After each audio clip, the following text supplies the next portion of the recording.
touchdown, time to get Jalen this ring. You don't really want to start a thing.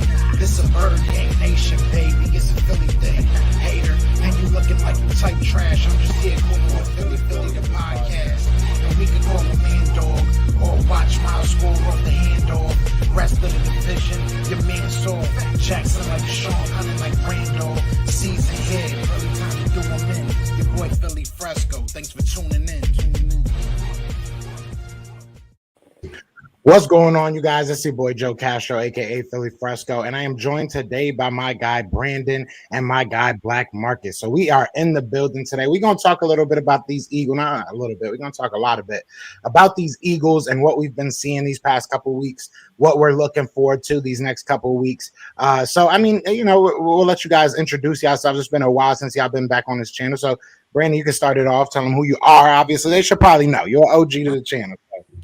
Yeah, man. You know, it's Brandon. I do some lives here and there. By lives, I mean recorded videos, maybe like once a week. But I'm just ready to talk some, you know, Jalen Hurts, little Eagles, a little disappointment for this half of the season. But hey, good to be back with my brothers, man. All right.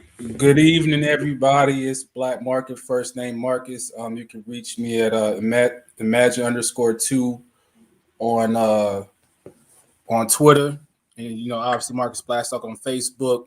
Here, happy to be here with my guy, man, Joe and Brandon. Hopefully, Swerve will be on soon with us, man. We're gonna really talk. We're gonna get into it. You know, the halfway port, and yeah, you look at my face and tell you it's been a long year so far. But hey, patience is a virtue. It definitely is not one I've been really accustomed to lately, but it is what it is. So, like you guys have said, it's been a rough year. You know, today I went through a lot of different things. I had on Eric. I forget his name, but we're gonna have him on tomorrow. Either way, it's been a long day for me. I was looking at a lot of film. That's really what I wanted to talk about. But I was looking at some Denver stuff, and we'll get to that. But I want to go back to this game, right? I want to talk about this game because we talked a lot about blame. I hate to use that word, but it is what it is. You know, a lot of these games seem to always have that one person we blame it on. Now, this game is no different. It's Jonathan Gannon that just seems to be, as the title so eloquently states, he's a weed in our flower bed this year. It just seems like he keeps on messing up whenever we try to sprout. So I guess we'll start with you, Brandon. What are you thinking about this game so far? What were some positive, negatives that you saw from this game? Yeah, I mean, if we were going to lose, this is the kind of game I like to lose to. I mean, overall, it was a good game. It was back and forth. It wasn't a blowout. The Chargers are a good team. It's not like we played like this against the Giants or Washington, who we still have to play against. But we competed with a good team. So kudos to the Eagles for doing that. When it comes to the defense, it's hard because obviously that last 6 minutes is on the defense. There's no ifs, ands, or buts. And on top of that, we let them get a chip shot field goal instead of a decently long field goal at the end of the game. But they did make those key stops earlier in the game. They had 2 fourth-down stops, which are great. So if anyone's defending the defense, they did have some good moments in this game for sure. And they were able to hold them to the I think under 20 points for the first half, and then only up to 27 at the end of the game. That was from the final drive, but it was 24-24.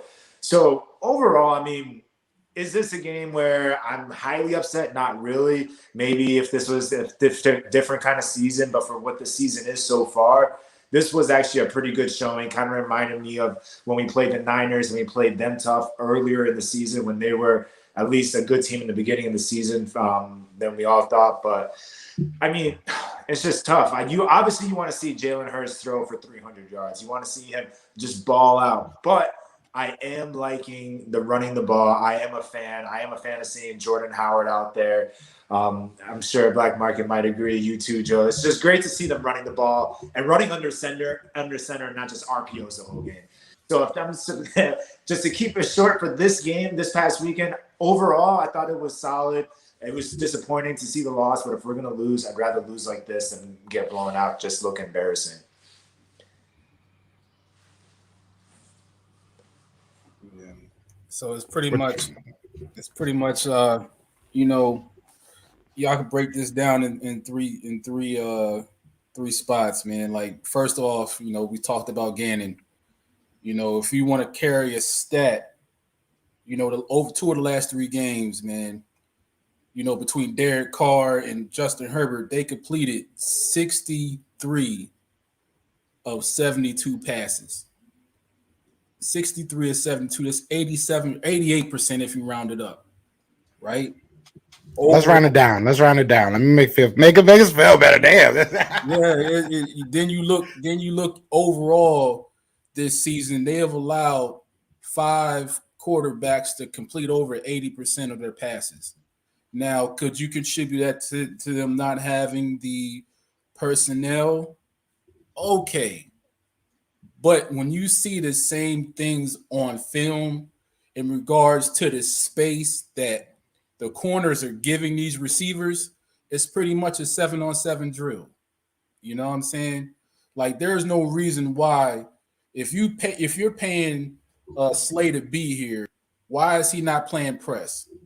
You know, sometimes you just have to be you have to have some type of aggression to your team. You know, we heard Fletch talk about it. Then we saw the comments from Hargrave. Like, what are you doing that is not conducive to allowing these guys to play to their strengths, right? At least you knew if you didn't have great corners or great safeties, you knew you had a great front four to pressure the quarterback. My man sat back there. He didn't even have to wash his uniform. It was that clean. You know, so that we get to that part, right? So we pretty much know what Gannon is so far in this halfway point. Then you get to Sirianni. You know, we know what Hurts is. We saw it. We saw what he was at Alabama. We saw what he was in Oklahoma, right? So, you know, he starts off trying to throw the ball everywhere. Okay, now you know that you cannot start off the game doing that with Hurts.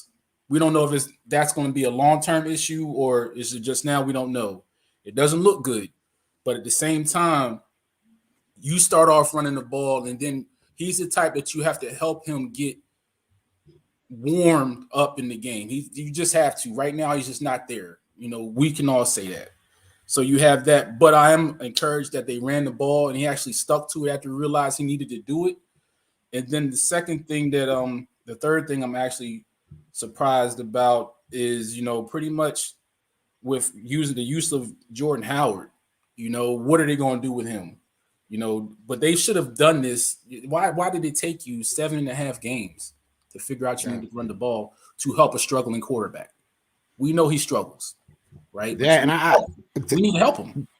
And to that point, think about how it took 7 weeks for us to start doing things to win games. Like you brought up the running game, right? We're all happy that they're running the ball. We're all happy that they brought up, you know, Boston Scott and Jordan Howard. But it just doesn't make sense that it took you this long to realize that that's how you can win games. Like, there shouldn't be a disparity between like winning games and developing talent. Like, it should go hand in hand. Like, I feel like we don't know what Jalen Hurts would have done with 40 passes if we never saw what he would have done with 40 passes. But if we would have done what we're doing now, gave him, you know, 17 or 15 to 25 in that area and let him slowly build up, it probably wouldn't have lost as much faith. And, you know, like the fan base probably wouldn't have lost as much faith as quickly.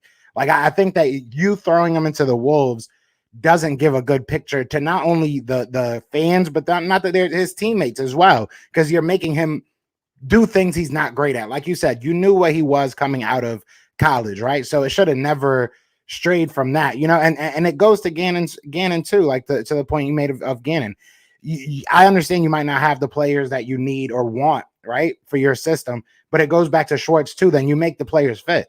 You know, that's what it makes. You make the players either fit or you change your system to something that they can do. I mean, at this point, I feel like it's like they don't want to win, but they don't want to say they don't want to win. You know what I'm saying? Like, it really does feel like that. And I know it's real, like, you know, tinfoil hat kind of, but like, it does. It feels like that. It feels like they're going out there every Sunday and just kind of doing just enough to put up points and just enough to not, get blown out almost every week, outside of some weeks where we actually did get blown out. But I don't know. I don't feel like we've beaten a team yet. I think like a lot of teams have beaten themselves when they play us. You know what I'm saying? So like, but I know I went on a little bit of a rant, but I do want to circle back to the running game. I want to ask you guys, do you think it's going to be something that we're going to continue to do? Is this something that you see us going back to next year? And before I do, let me just shout out to Nina Alston in the building, all the channel members in here. Shout out to Landlord in the building. See KJ in here, Jamie in here, Show Nuff in here, Miss Bird Gang, Ryan Rowe, Alberto. If I missed you, I'm sorry. But yeah, how are you feeling about that, Brandon? What was the question again? I spaced out as soon as you started reading everyone's name. I was like, listen to see who was in here. No, I'm talking about the running game. Do you think this is something that is going to continue, or do you think it's going to be over pretty soon? No, I think it's something I hope that continues. I hope it's something that continues with Miles Sanders. One, selfishly, because I took him in fantasy in a lot of leagues, and it just hasn't worked out. So selfishly, I want it to continue for him. But I also want to see who is Miles Sanders. We haven't really seen him have that breakout year yet when we drafted him in the second round, and how he made the sly comment, I take running backs too, early rounds. So I just want to see who is Miles Sanders. Is he someone that was just Saquon Barkley's backup who had a good year at Penn State?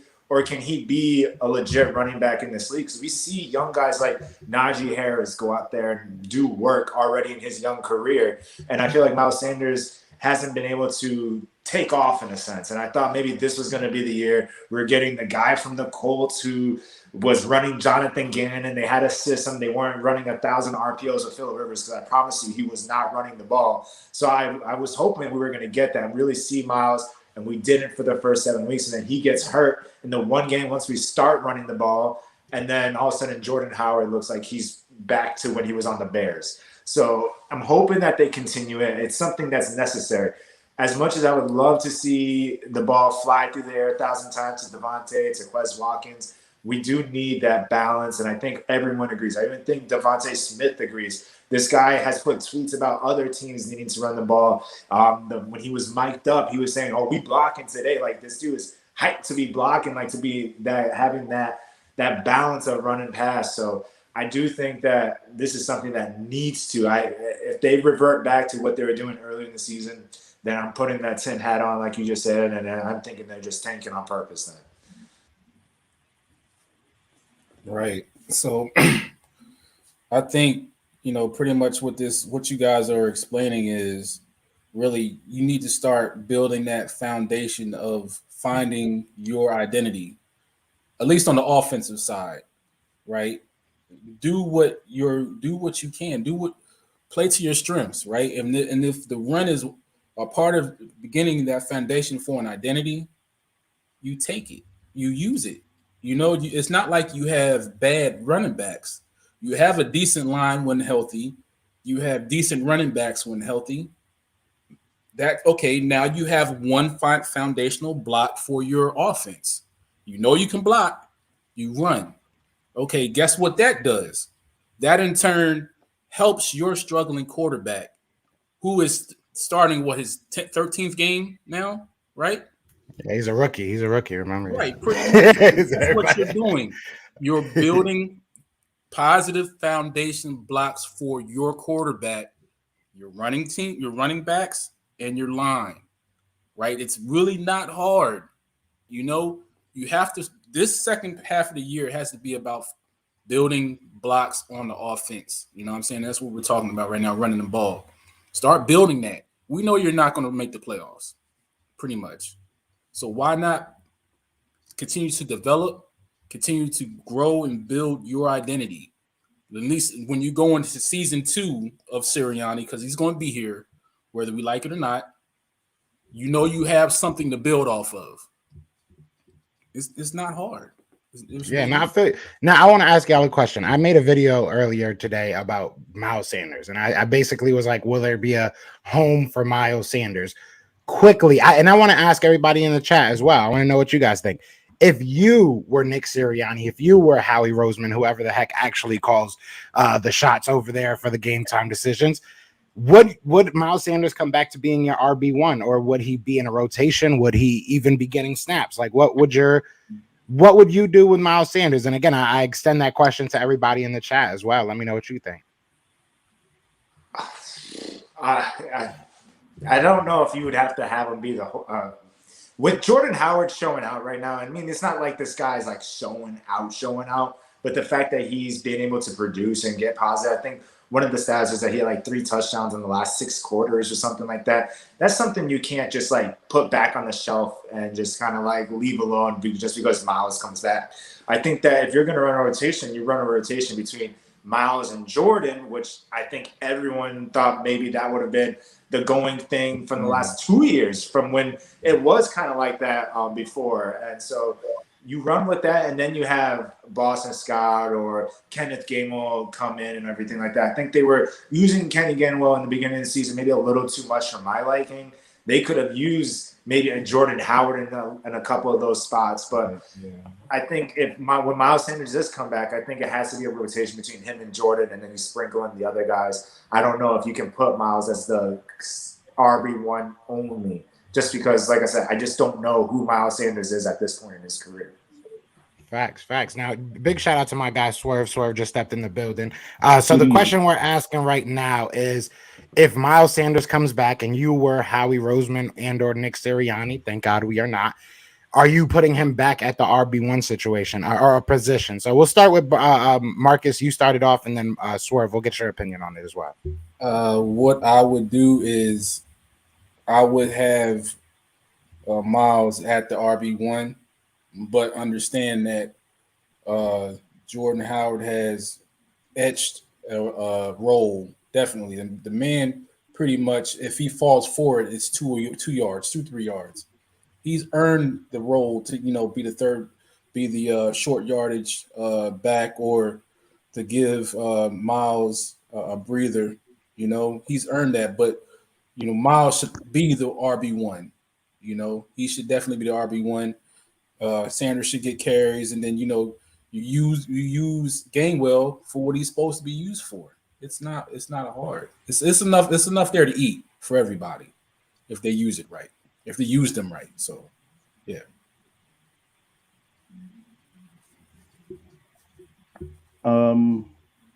Yeah, I agree. Sanders is still the best back on that team. Like, the problem was, and I don't know, I'm sorry I was late. I was trying to get everything set up. The problem is every young coach wants to reinvent the wheel. And every young coach is smarter than everybody. And like we've seen it with the Rams, where McVay looked like a genius for the first year. And then, people caught up with it. It's a copycat league, and it's a league where once we get film on you and what you like to do, it becomes easier to stop. So I think Sirianni just thought it was his first time calling plays. And, the first time you think you're smarter, and you were working under somebody and they didn't let you do this, or they shot you down when you tried to do this. And now it's your show. So you run things your way. And you realize that, maybe everything happened for a reason. Like, we all grown here. When we live with our mom and dad, and they wouldn't allow us to do certain things, and you were like, I can't wait till I get out on the house. I can't wait till I get out on my own. And then you do that dumb shit, and you realize that they weren't doing it because they didn't want you to have fun. They were doing it because they had already experienced this, and it didn't work. So I think what happened is, for the first 8 weeks, it was, I'm out on my own. I don't have Frank to tell me this is a bad play call. I'm going to plan for games how I want to plan for games. And he got smacked in the face with it. And now he's realizing, like, even in the loss on Sunday, the offense played well. They're turning the corner. The offense is turning a corner. It's the other side of the ball. So is Miles Sanders the one? Yes, Miles Sanders is the one. Does Jordan Howard definitely earn a spot? If I had to keep 3 backs, it would be Sanders, Howard, and Boston Scott, and Gainwell would be the odd man. Now, no knock to Gainwell, because I like what he brings to the table. I think that they were trying to overutilize him in the beginning of the season and make it like, oh, we got the steal of the draft. You know how you got something and you want people to know that you were right about it. So you force the issue again, like you got some fly snakes. You cuff your pants up just to let everybody see you sneaking. I think that's what they were doing with Gainwell. Like we all know if you follow the Eagles, you know Gainwell has talent. But I think they were overusing him the first couple weeks of the season. Sanders comes back healthy. You have a solid 1-2 punch with him and Howard. I think Sanders is still the guy, but I think on 3rd and 1s, I think on 2nd and 2s, I think red zone, Howard has to be the guy. But we said that 4 weeks ago. Howard has to be the guy. We were wondering why he isn't active. He's active now, and he's proven that he's a legit running back in the league. Definitely. Go ahead, my bad. Not just said I think Sanders is the guy, but Howard has earned a spot on this roster. Definitely. And now I want to switch a little bit over to the other side of the ball. Another duo that took about 7 weeks to finally get unveiled is Davion Taylor and TJ Edwards. Obviously, we saw Davion Taylor here and there. He was with the ones throughout. Like we've had a bunch of reporters on here. Me and Brandon been talking to a bunch of different guys. Davion Taylor was always a name early on in camp that people brought up. And then, it took him this long to get fully healthy, I suppose. And then you have TJ Edwards out there that's doing really well. So but just kind of like you said, that we've been here before, right? We last year were going kind of crazy over Alex Singleton, loving what he was giving us. And now we kind of saw that was a little bit of mirage, right? That was a little bit of a coconut tree in the middle of a desert. Like it really wasn't as good as it looked. So like, what are y'all thoughts on this whole TJ Edwards and Davion Taylor? To full disclosure, I like Davion Taylor, and I've been saying for a while now that I think Davion Taylor, should have deserved a lot more playing time. I felt like he was making a lot of plays, and he made up for a lot of his, rookie mistakes, quote unquote, young things that he did with his speed and athleticism. So to be honest with you, and I don't want to sound like I'm patting my back, but like, I'm not surprised that Davion Taylor's doing well. I saw this coming. TJ Edwards kind of surprised me. I feel like he got better. I really do feel like he got better. But Davion was your guy. Yeah, Davion was that dude. And you were like, no. And I was like, but then I would, they said that he only played 1.5 high school games because his religion doesn't allow him to play on Saturdays. So he basically just practiced all the time. Yeah, he practiced. And I take that into consideration. He has been playing really well the last few weeks. TJ Edwards, I've always liked him. The knock on TJ Edwards was a beast in college. The problem was he was listed as 6'1.5", 6'2" in college. And then when he got to his pro day and combine, he was 5'10". So if TJ Edwards is 6'2", he doesn't go undrafted, and he's probably a second day pick, day 2 pick. TJ Edwards can make the plays. I think he just had to adjust because there's an adjustment period. If you watch his film in college, he was all over the field. Like Buddy, I think he had 114 tackles one year or something stupid like that. So that doesn't not transition. The problem is like when you're that good of an athlete, because he was an athlete in college. He wasn't Davion Taylor, but he was an athlete and he played the game the right way. You can do that. You can play the game the right way in the league and get ran over.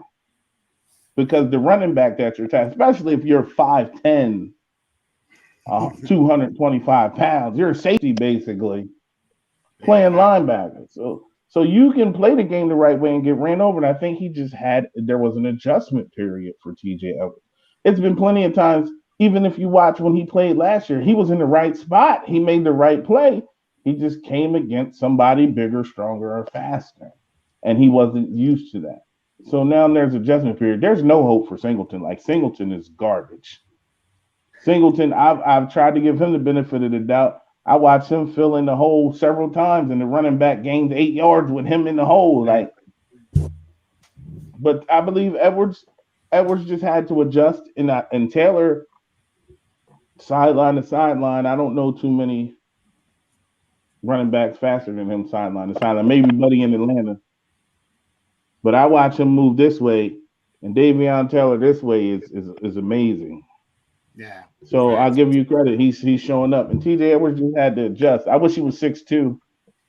I wish I was a little bit taller, you know. Wish he was a little bit taller. Yeah. You go to Black Market. We'll go around this. Go ahead. I'm gonna throw this out here. From what I've saw from TJ over the last 3 games, I think they have a starting middle linebacker. As far, especially at least on the running running out first and second down. That dude is a hole filler. And not only is he a hole filler, you got to keep your head on a swivel when you're carrying the ball when he's out there with you, because he will knock your head off. And I think, like Swerve said, his read and reaction now is like 1 to 160, bam, and he's at your neck. You didn't see that last year. You didn't see that the year before. You saw flashes of it. But he's reading and reacting so fast now, and it's like once he sees it and he reads it, boom, he's gone. He stopped thinking. He stopped thinking and just started playing again. Right. But that was the problem this whole year with these linebackers. It's not that they couldn't make the tackles, which was different from last year, right? Like last year, I felt like nobody could make tackles. Like Alex Singleton can make tackles. Eric Wilson made a bunch of tackles after 20-yard games. So it was like not that they didn't make the tackles, it's that they were just hesitant, like you said, Swerve. Yeah. They would fill the hole, but they just wouldn't, go and attack. They would just let the running back make a decision. But yeah, now go ahead, Marcus. My bad. He had to finish, but I just feel like, I think TJ is going to be here for a while. Yeah, I like it. If that is a, I guess what can you call it? If that's a shout out dream, I think he's going to be here for a long time as a starting linebacker. And that's just my view. So. And Davion, hopefully Davion is here with him. Hopefully. Yeah, Davion's that dude. I'm rocking with Davion. That's my one guy. You got to pick one because there's a chance that it's been what? Seriously. 10 years since we've had at least one great linebacker. Who was that, Trotter? Please, I'm praying. Let these guys stay healthy and stay consistent, making plays. Right. So. Yeah, I mean, I've always liked TJ. Like you said, Marcus, he has flashes, and like you see it last year and whatnot. You're like, even at the beginning of this year, I thought he was going to be one of the 3 starters. I didn't see like the lineup being Wilson, Avery, and Singleton. I didn't see that lineup. I thought TJ Edwards was going to earn that spot to be one of the starting guys. But I also think it runs into that problem that Swerve was talking about, that look at my new toys. They signed Eric Wilson, so he's automatically going to get a spot. Alex Singleton, he was the hot flash in a terrible linebacker group last year that when he was making average plays, everyone was going nuts because he was making some kind of play. So he also got the start. And then Jannard Avery, I don't know if they're still trying to make that trade make sense from a couple years ago, so he earned a spot. But so I've been rooting for TJ, and like you said, I hope he's that guy, that he's finally over that hump and has learned and developed into a starting linebacker. And then with Davion Taylor, I felt like when we drafted him, because if I'm not mistaken, we took him in like the 3rd round, right? 3rd round. I knew that he was kind of like a guy that you had to develop, that he was going to have growing pains and that he was going to need time. Unfortunately, last year, our linebackers were so bad that we wanted to see the young guys in. And that left us wondering, why aren't they playing? Are they actually not as good as maybe they thought they might be because they're not getting on the field, when in reality, they just need he and Sean Bradley, they just needed to develop and they needed time. And to throw them out into the wolves, maybe at the end of the day, Jim Schwartz was protecting these guys when we were all like, Jim doesn't know what he's doing. He's not developing anybody. Maybe he was just protecting them to give them time to learn the game, learn the NFL, and develop. Because, I mean, like you said, this guy, he's coming in now healthy as the season has gone on, and he has the speed sideline to sideline. He's stepping up. So I'm just like everyone else, you're kind of just sitting there and you're hoping that these guys at least work out so we don't have to try to revamp and search for 3 new linebackers. Maybe we just need a better Eric Wilson, someone that we can grab that maybe is a vet that is better. Yeah, Good. I'll take good. Can actually play football. Like Seriously, I don't know what it is that we see in a lot of these linebackers and these free agents. Maybe I do. Maybe it's just the money. Maybe it's just that they're $3 million. I mean, I don't know. I think that Eagles fans, we like to we root for these guys, right? We want them to be good. So maybe we all overhyped it a little bit. They bargain shop and didn't sell us on it. It's like, but that's all the Philadelphia sports. I remember back in the day, they was like, "Oh, we don't need a center like Shaq. We can go get Charles Shackelford and Clarence Weatherspoon and pay them the same money." And they try to sell it to you like they'll do this. Like, say player A averages 30 points a game and wants $100 million, they'll go get player C and D who each average 15 and give them 30 million. Sell it to you that we're getting the same production for $60 million. And they've done that with our linebacking core for the last forever many years. Like Facts. Jeremiah Trotter was the last really good linebacker. We traded Shady McCoy in his prime to get a linebacker, Kiko Alonso, who did nothing. And then when we do spend money, we spend it horribly, like Byron Maxwell. Yeah, we did it. We and that's what pisses me off. We done got burnt that corner 2 times. We done got burnt that corner twice for millions, and y'all still out here trying to pay quarterbacks. Meanwhile, we got a linebacker who makes $750 a tackle. We signing linebackers and paying them $750 a tackle, and it's horrible. And it's so. Alex Singleton is not an NFL linebacker. Alex, what other team, like if we sit here and be honest, what other team can Alex Singleton start for right now? But you have to ask yourself this question, and this is a question for all 4 of you. This is a question for all 4 of you because we've had these discussions. For the Alex Singletons, for the Nate Garys, for the Sidney Joneses, and you can keep going on and on and down the line. How did they get here? Bargain basement, because we shopping at Dollar General for certain. I know where he's going. No. I know where he's going. He's going to the Howie basement, the Howie well. He's going to the Howie well. Yeah, Sidney Jones, he could have been a steal. He could have been. I mean, everyone. He could have been. He could have been. I wouldn't lump him into that. Because you just never know. That could have been something good if he turned out to what he was projected to be. So I'm gonna go as far to say this: who the best defense in college football? Alabama, maybe Georgia. Maybe Georgia. Would Alex Singleton start? Would Alex Singleton start on Georgia? Yeah, he wouldn't start in Georgia. We could even look at Houston. They were the worst team in the league, right? He definitely wouldn't start in their linebacking core. The Houston Texans have linebackers that are valuable, and we don't. McKinney, wasn't that his name? They got somebody down there that we could have traded for to He couldn't. Come on. Well, we had D'Amico Ryans too. He was on the downside when we got D'Amico. He had a one solid year for us, but we haven't had a really good linebacker since Jeremiah Trotter. The first time Trotter. Jordan Hicks was solid. He just got hurt too much. Yeah. With us. Not with the Cardinals. With us. Yeah, but I mean, Dank Burrito. Shout out to Dank Burrito. He brings up Nigel Bradham, Grugier Hill, and Kendricks. Those were some solid names, and they solid. Okay. Yeah, Kendricks and Grugier Hill was pretty good. He had a couple good games for us. I mean, he had a couple, like maybe 4 or 5. But it is what it is. Right. Bradham was decent, but I mean, when was the last time we had a mean ass middle linebacker that had just ripped your head off and stopped you had the game plan for him in the run game? When's the last time we had that? I mean, I'm talking about we can go back. I remember they signed Greg Lloyd. He was washed. Or was it Kirkland? When we signed Kirkland too, we had Kirkland. Kirkland was out there bigger than their D. Kirkland was out there bigger than their D. He looked like Grimace in the Eagles uniform.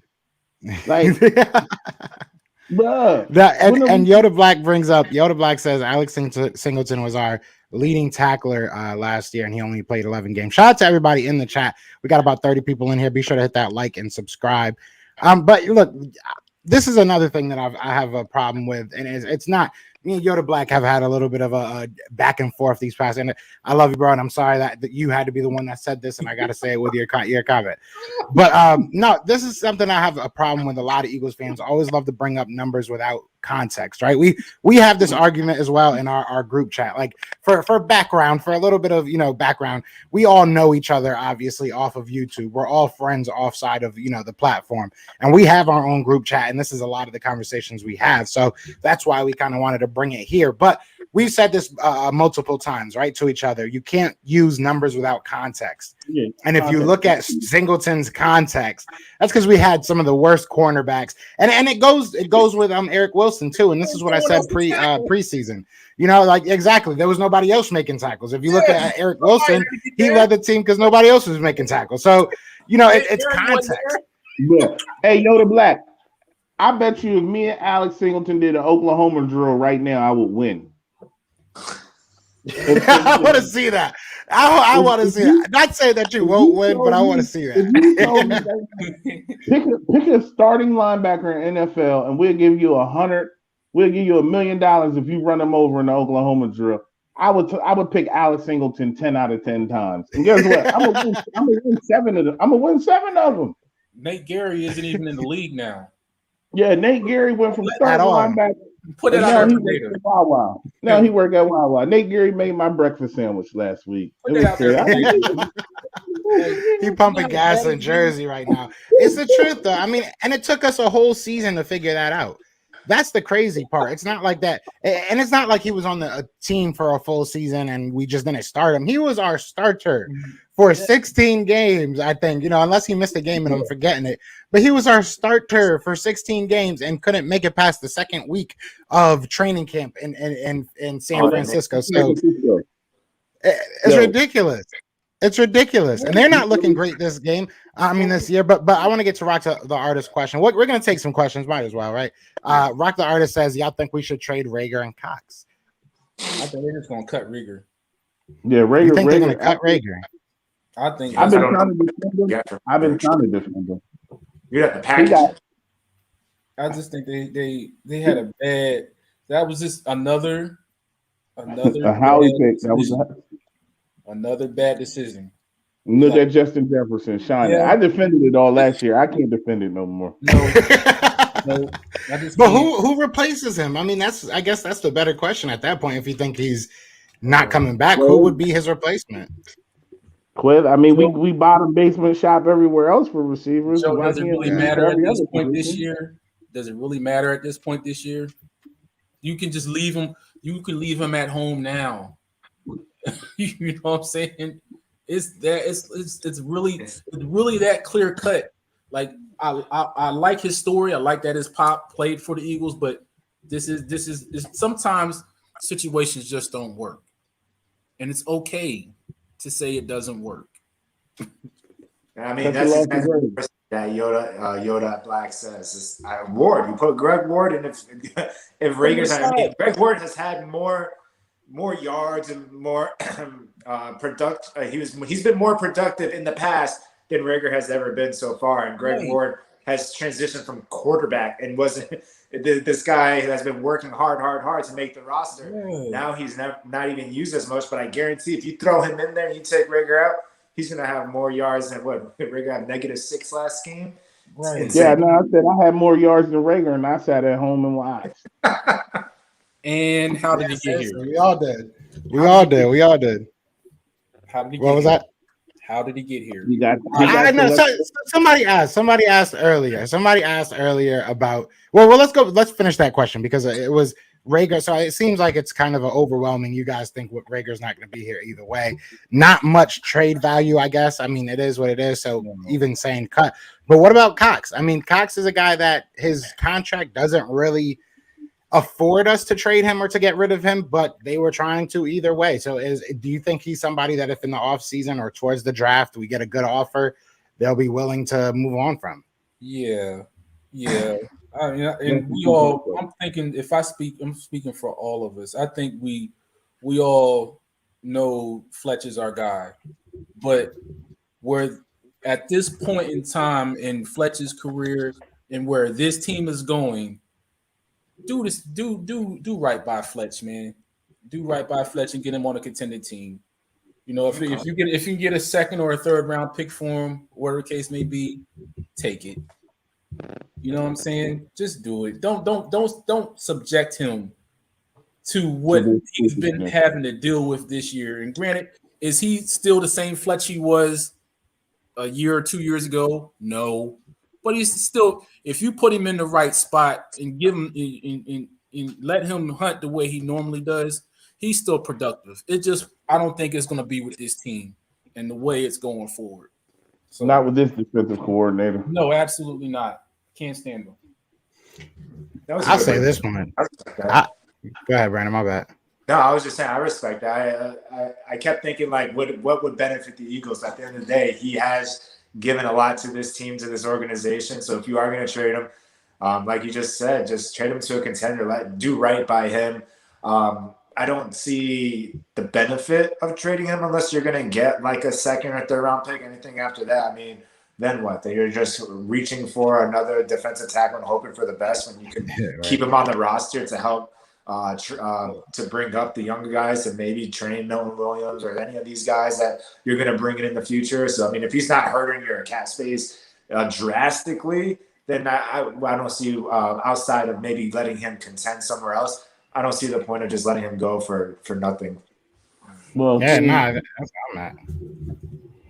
I think the sad thing about it is, even as bad as we are, we're a game out the playoff hunt, right? Yeah. And that. Oh my God. And these I don't even want to think about it. I thought about it. It's horrible, right? So let's be real. Like, so you're a game out of the playoff hunt.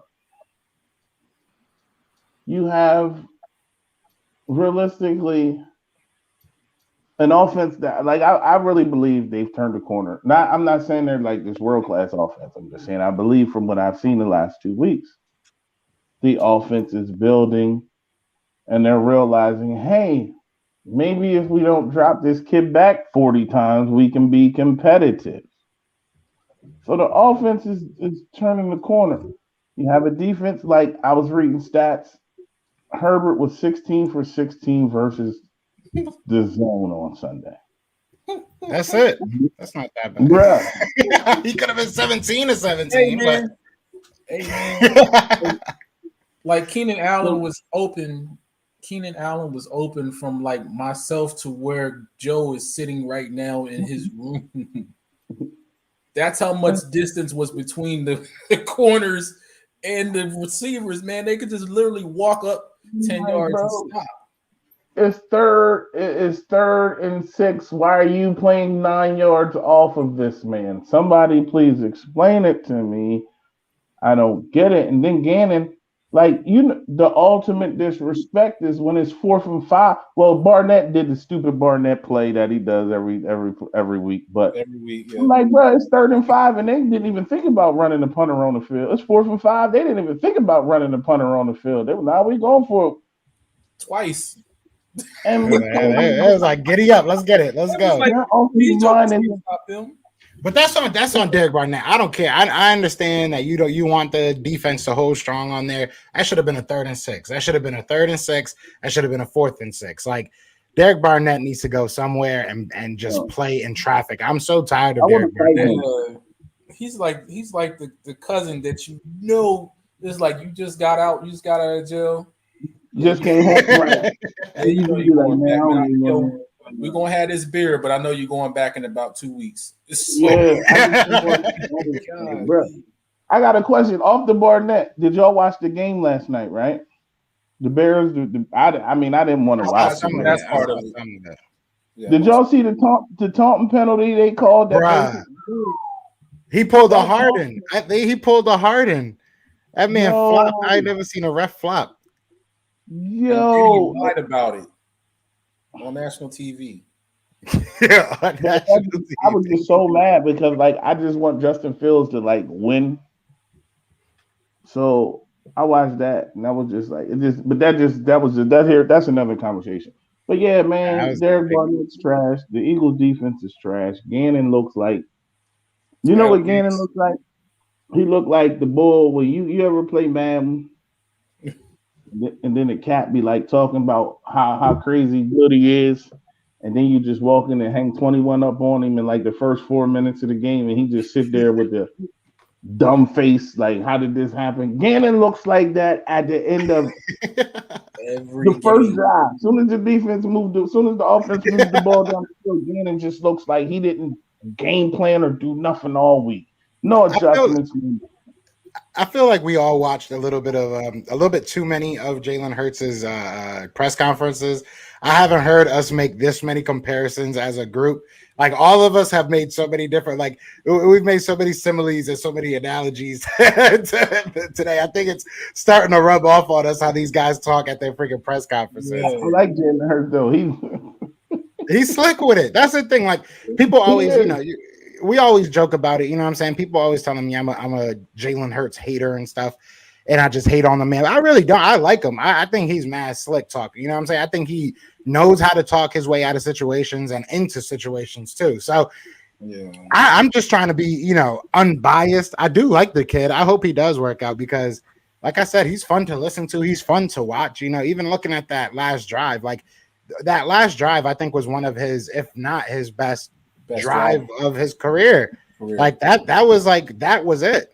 That was it for me. Like that was what I've been waiting to see. He needed a moment. Yeah, exactly. That's why I wanted him to get the ball back to see. Me too. He wasn't getting that ball back.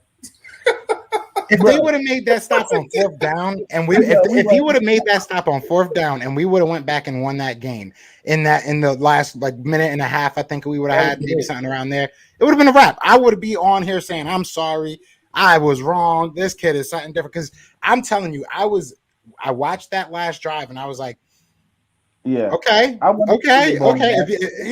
If he comes out next week and can give me that, and I'm not saying a lot of people mix consistent with 100%. I'm not asking him to be 100% completion percentage and look like an all-world athlete out there. I'm just asking him to be consistent. Like more times than not, I want you to hit the open guy. More times than not, I want you to make the play and the pass.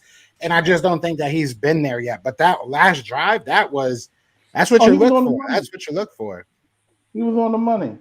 But I just knew, like you said, Black, I knew he wasn't getting the ball back, man. I'm like, 6 minutes, it's over. I said they're gonna drive down, kick this field goal.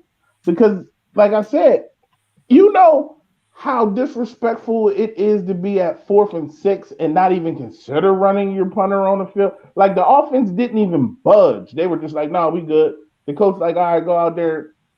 Nobody respects this defense. bro, Nobody respects this defense. Could it be because they grew up and they know each other so well that he was so confident and he's like, I know what this guy is going to do, so I can execute against him?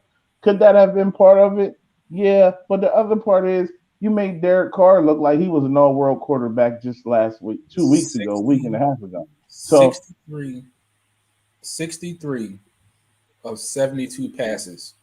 The last 2 weeks. 9 That's passes. the crazy thing about it, the passes that Herbert didn't complete, one was when he was just grounding the ball, and the other the other what 3 or 4 were just throwaways. They weren't even attempted to go to another no deflections, no good pass breakup. No pressure causing him to move his spot. Like, why are you not blitzing? Like, force him to move his feet. Force him to get uncomfortable in the pocket. Why are you letting this man just stand in the pocket and play 7-on-7? Hargrave said it. Hargrave let that out the bag when he said we could have at least blitzed or something. That's telling you that's 2 people in 2 consecutive weeks that have popped off unexpectedly that normally don't pop off. It's all starting to form.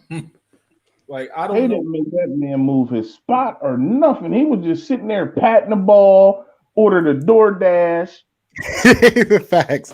Don't show him my food. Don't show him my food. He went to Chickies and Pete's and came back into the Like, he got stadium. wrecked in traffic.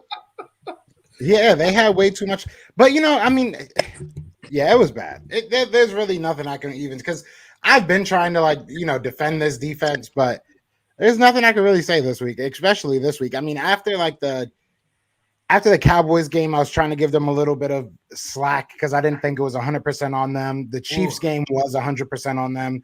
And then, after the Raiders game, it was really, really hard to even look at this defense. But you were hoping that they would kind of get it together after that. Look where Marv is, man. Look where Marv hand at. Like, I think we all look like this. Like this.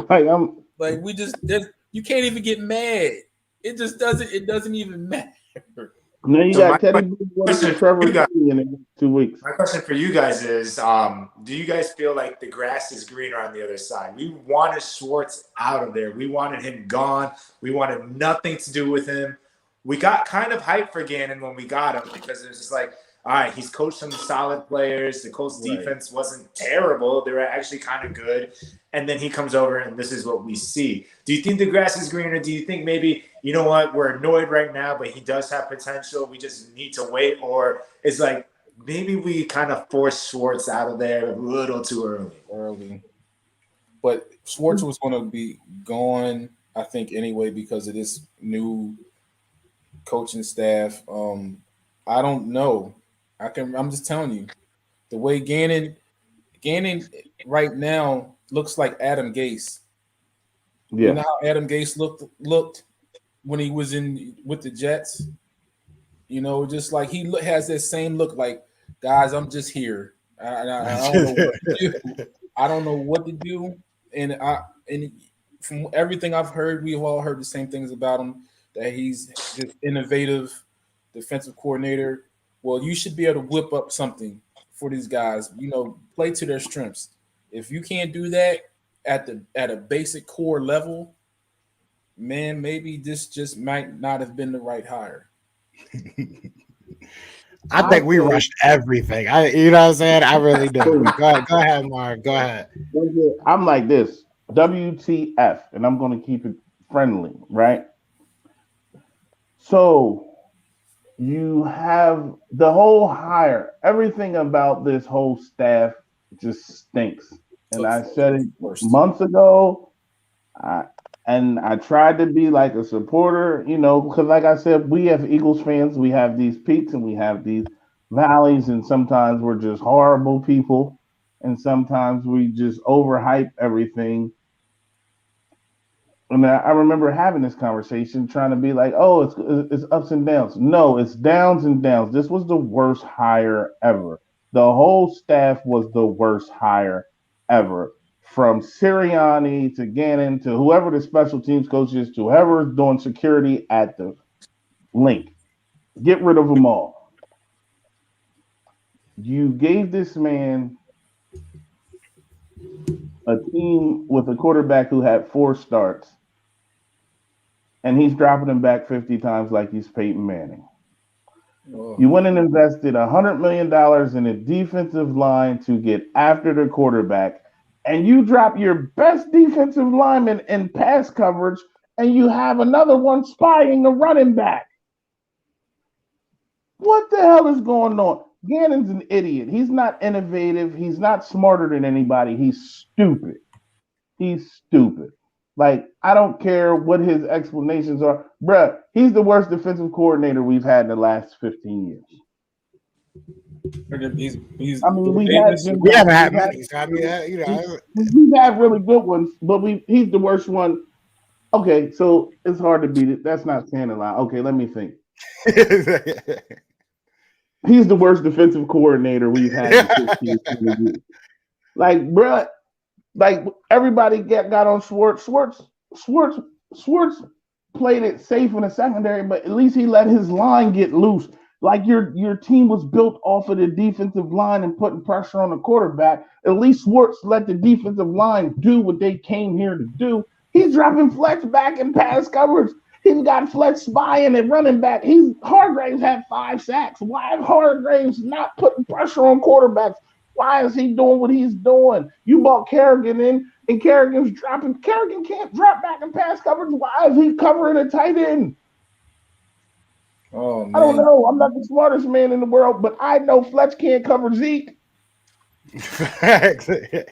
On a spy. I know Tony Pollard. If Fletch is on Tony Pollard, I know who the ball should be going to. does he finish the year? Man, I hope he don't finish tomorrow. I don't think he finished the year.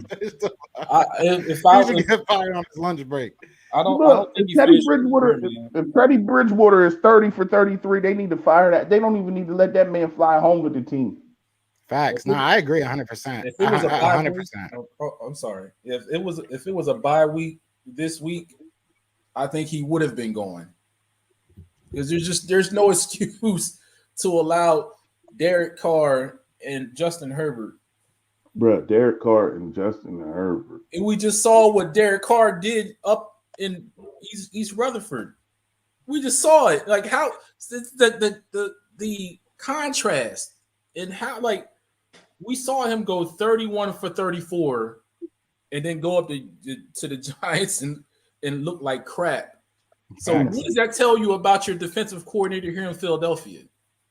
That he obviously is on the Marcus Russell program. You know, and this is my thing. I do feel like individually the coaches haven't been good, but when you put them all together, when you go that young and have nobody that can, like you kind of said earlier, Swerve, nobody that can just tell you that it's a bad play, it's a bad idea. You know what I'm saying? When you don't have any veteran voices, or you know, a lot of people in the comments are saying old guys. Sometimes you need old guys. Who's out there outside of Stoutland? I said that when they hired everybody. I was like, oh, so they just hired all his homies. That's just like if I get a job making $2 million and I don't know what I'm doing, and it's a guy who's worked here, and I don't ask him, I'm like, no, Joe, just agree, do your job. Like you need somebody on that assembly line that actually knows what they're doing. But it's like, again, just got out from under mom and dad. You invite all your boys over to the house, like you know, you have that big ass house party. You have everybody over, and everybody does it. Until you realize that that's probably not the way you want to live life. That's why Fletch is going to be going. That's why Fletch is going to be going this upcoming off season. You know why? Because if they're going to let's say, and we don't want this to happen, but let's say Gannon is here. He's not going to want Fletch in that locker room crapping on him, telling these guys like, look, this guy's just not. He's not cut. He's not cut for this. That's why I think Fletch is going to be gone. This they tried to trade him now. They tried to trade him at the trade line at the deadline, but they couldn't. For whatever reason, it didn't happen. Maybe they didn't get the compensation they were asking for. But if they were trading him now, that was the reason they were trying to get rid of him. It's because of him and BG. Well, if that's the case, BG won't be back next year either. Yep. I think so too, because they're not going to want. They're going to try to turn this whole roster defensively over and not have guys that will actually tell the truth on the defensive coordinator. So yeah, it's going to be down and downs, like Swerve says. So, all right. So the last question I want to ask, and then we're going to get out of here. We've been going about an hour now. Got about 35 people still in here. Be sure to hit that like, guys. Hit that subscribe. Last question I want to ask. We're going into this game, and the name I wanted to make sure I got this right because it was a tough name to pronounce. But we got Eric Delala from the Denver Broncos. He's their team reporter and lead writer. So we have him coming on tomorrow, probably around 12:30 is when I would go live with it. But I want to ask you guys, what are you guys looking at for tomorrow? And we'll start with Brandon, and then we'll go to Marcus, and then we'll go to Swerve, and then I'll close it out. But what are you guys looking at for tomorrow? Not for tomorrow, but for Sunday. What type of team do you think are we going to see from the Eagles? Do you think this is something we can win? I do think it's something we can win. I think the next 7 games are games that we can win. I know maybe some people don't want to make the playoffs and we want to kind of hold that draft spot. But in reality, if we're that close to being in that wild card spot because of the extra game, the next 7 games are winnable. Between the Broncos, we don't know what kind of Saints team we're going to be playing. But then we have the Giants twice, the Jets, Washington twice, and then Dallas. So, I mean, Dallas is like the 8th game that I didn't count at the end of the season. But I do think this is a winnable game. I'm not scared of Teddy Bridgewater normally. But with the way that our defense is playing, that we're playing 5, 7, 10 yards off the ball or off the wide receivers, I think guys like Cortland Sutton's going to tear us up, or Jerry Jeudy. These guys, they're pretty good. And then if we're not getting pressure on Teddy Bridgewater, we've seen that he can actually play well when he has a clean pocket. When he was playing against Dallas and he tore them up. So I think it's a game we can win. I think our offense can play well. They're a little banged up as well on defense, and I think they're going to be sitting Patrick Surtain. As much as I would love to see him and Devontae go at it, I don't know if he's going to be playing this weekend. I think he tweaked his knee, according to one of my buddies that's a Broncos fan. They traded Von Miller. So this is a chance for our offense to continue what they were doing the last couple of weeks, having regular run plays, running under center, doing play action, like Noah play actions, not these shotgun play actions that look like it's going to be a pass. It doesn't look like it's going to be a run. And I think they can take advantage of that. So I do think it's a game we can win. I'm just worried about how our defense is going to look. If we play decent defense, it's a game we should win. Well, pretty much what Brandon said. I'm pretty, just consistency, man. Just like continue building the blocks. If you're running the ball, run it. Play action off of it. Put your quarterback under the center. Play a majority of the game that way. And I would like to, like we talked to TJ and Davion, I want to see those guys continue to just blossom, but for everything else, I don't really have the expectation for anything else outside of those. Running the ball, Hurts getting better, learning his actual craft, and the linebackers. Everything else, I could pretty much I just want everything else to go. So that's where I'm at. I think they can win this game though, but if the corners are 15 yards off of the receivers, it's going to be another long game. It's just the way it is. So that's my maniacal laugh. I don't know why. I love to hear that everybody else is just as in much pain as me. We talk and we text each other and message each other. It's not the same as feeling the pain together, guys. Like this, we needed this. We needed a bond. But go ahead.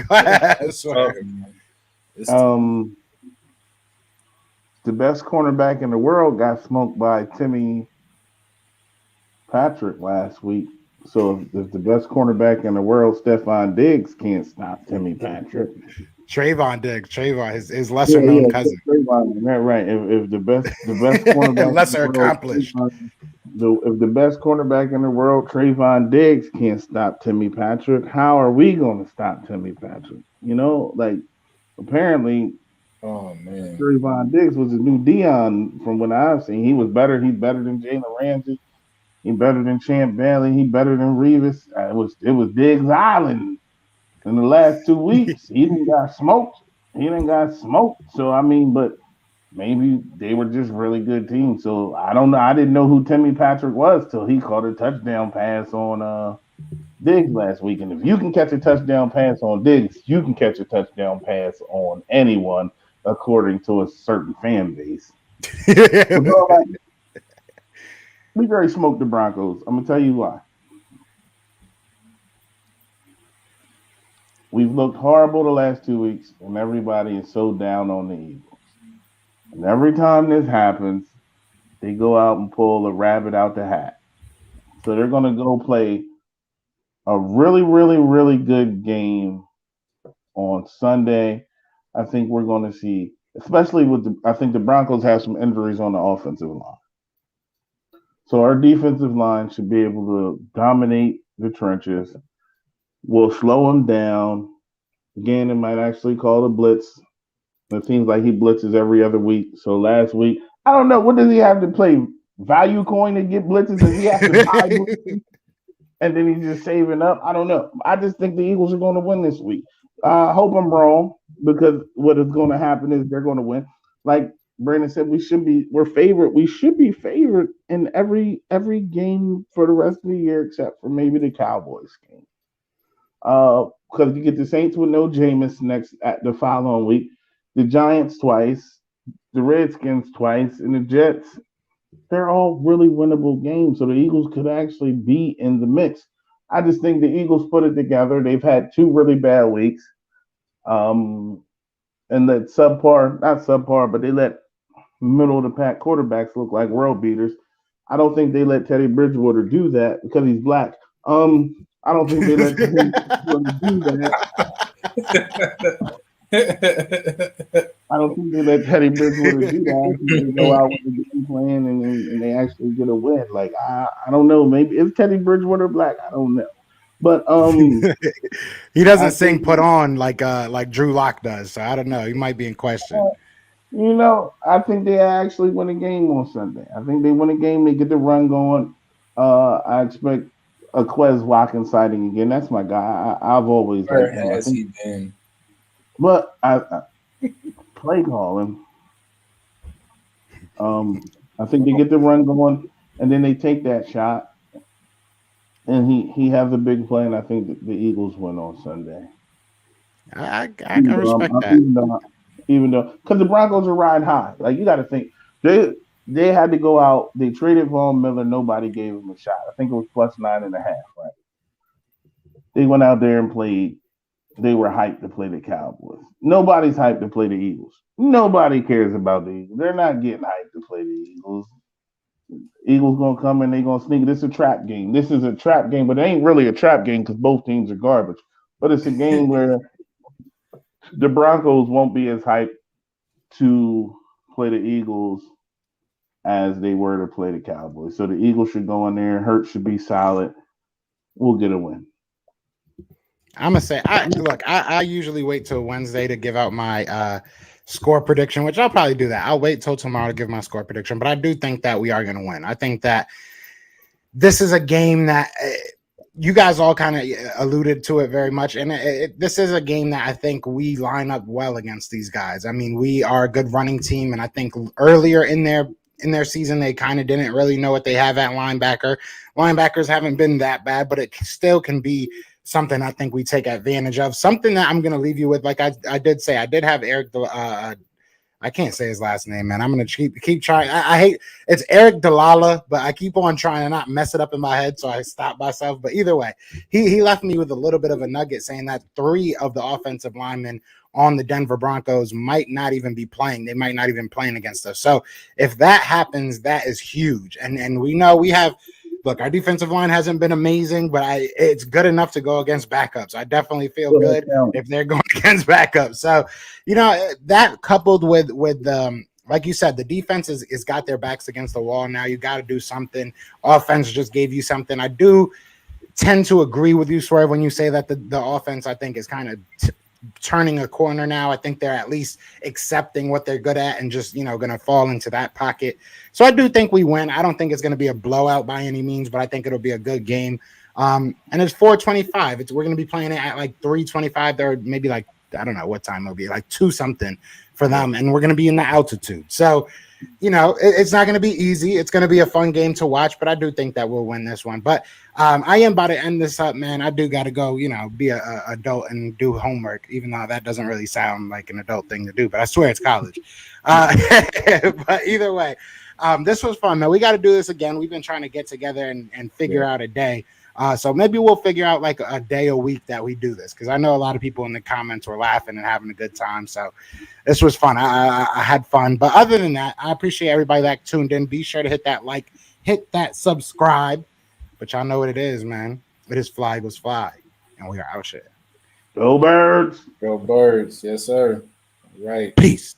B Scout with the Philadelphia. John Dorn Boss here, the Philadelphia Eagles. Follow my guy Joe Castro on his YouTube podcast channel. Let's give a shout out to the Philly podcast. Shout out Philly and my guy Joe Castro. So keep on doing great things, guys. Fly Eagles Fly. Fly Eagles Fly. Go Birds.